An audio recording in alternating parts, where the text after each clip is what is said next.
Donald Trump was, of course, not happy about the revelations coming out of Michael Wolff's upcoming book, especially the quotes about Steve Bannon and how he viewed the Donald Trump Jr. Trump Tower meeting. And so Trump put out a statement. We're gonna show you excerpts of that. And we also have Sarah Huckabee Sanders covering for the president as well.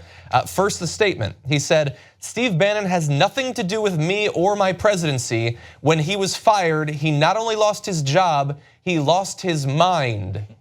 And if Trump is an expert on anything, it is having lost your mind. But first, we're gonna show you more. But imagine though, if, I don't even know, what would a similar situation be if Rahm Emanuel said something mean about President Obama? Imagine President Obama saying he lost his mind.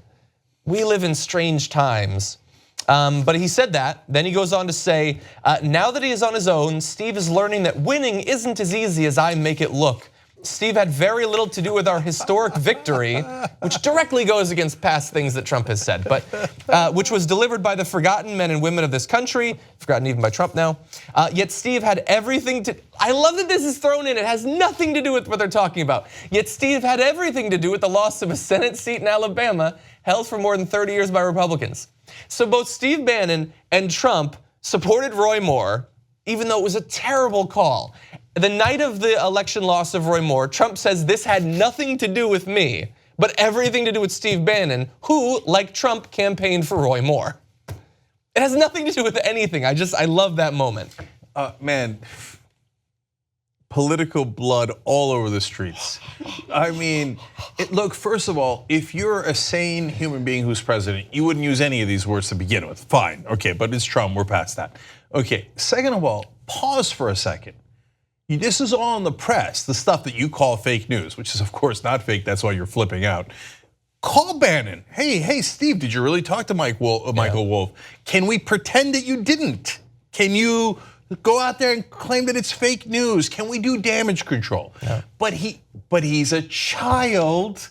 He has no self-control and he has no intelligence whatsoever. So he doesn't think rationally. He goes, blah. Okay, he's a loser. I'm a winner. Okay, he lost not only his job but his mind. I got him. No. What you just made there was you made this civil war intractable and irreversible. So now Bannon must strike back at you. So now you've lost Breitbart. You've lost some wing of your base, certainly, right?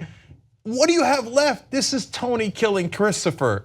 You got nothing left. The last scene is in a diner, okay? And the last face you see is Mueller.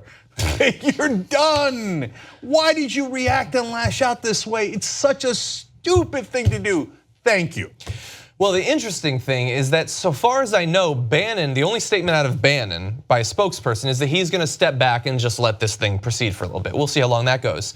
So all you have are quotes from an as yet unreleased book. It would be so easy to say Michael Wolff is lying about Bannon, but he doesn't do that because he knows he's not lying. Now Bannon might be lying, but apparently Bannon did tell Michael Wolff those things. And Bannon is not lying.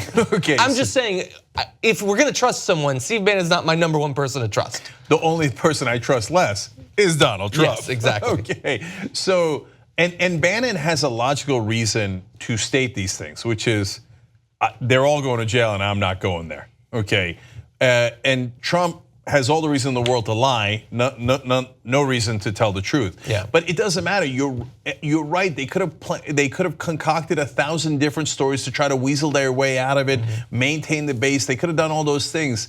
But he's a temperamental child. Today in the news, we've got the North Korea story where White House insiders are saying, you guys aren't getting it. He's on a hair trigger. He could start a nuclear war at any time. You think that Donald Trump is dangerous, and I see cable news all the time. No, you misunderstand the danger. It is much larger than you realize because they see it every single day. Steve Bannon saw it every single day. That's why he said he has the mentality of an 11-year-old. That's why when Donald Trump sees this, instead of being calm and trying to figure out a strategy to combat it, it's a deeply, deeply problematic issue for your White House. Hey, let's get together.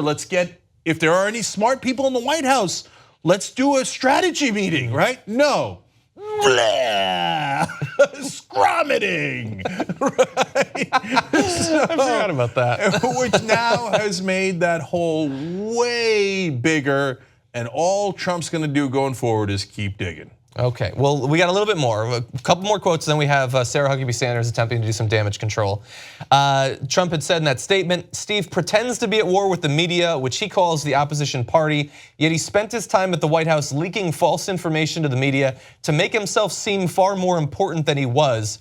It is the only thing he does well. Steve was rarely in a one-on-one meeting with me and only pretends to have had influence to fool a few people with no access and no clue whom he helped write phony books. God, phony is such a great dumb person word. But anyway, as we're gonna get to, like he tried to put him on the National Security Council. This is a guy who not just like convinced him like, hey, maybe you should pattern yourself after one of the worst presidents America's ever had in Andrew Jackson. But he was gonna put him like above the Joint Chiefs for national security policy making. He really didn't have much influence over me though. And remember when Bannon left the White House, Trump had nothing but great things to say about him. And he said he was a good guy. Search his Twitter right now, I did it earlier today. Lots of great stuff about him. As soon as he had left, it was, I wish him the best, really smart and tough guy. That's right. And by the way, for what it's worth, Bannon also had said that the Russian investigation is phony, etc. Internally, he thought not phony, as he says in the book. It's a category 5 and they're sitting right on the beach. What you just watched was one of the videos that we do today, but we actually do a whole 2-hour show every single day. It's a podcast. You could watch it in video or listen to it as audio. You can download it, you can stream it, and you get it completely ad-free if you could become a member of the Young Turks. TYTnetwork.com/join.